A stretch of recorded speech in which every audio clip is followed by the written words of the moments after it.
করছি কিংবা মন্ত্র সাধন করছি, এর একটা অঙ্গ আছে।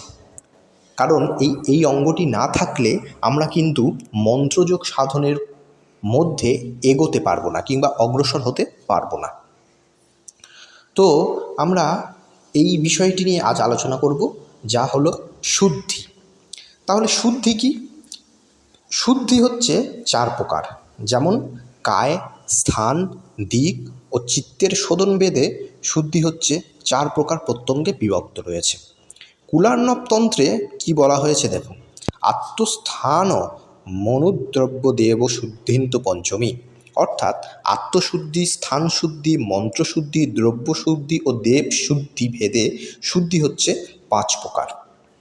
ভূত শুদ্ধি, স্নান, প্রাণায়াম ও নেশাদিতে আত্মশুদ্ধি হয়। 2. সমার্জন ও গোময় লেপন, গঙ্গোদ্যোগ, মন্ত্রপুত সলিল সিঞ্চন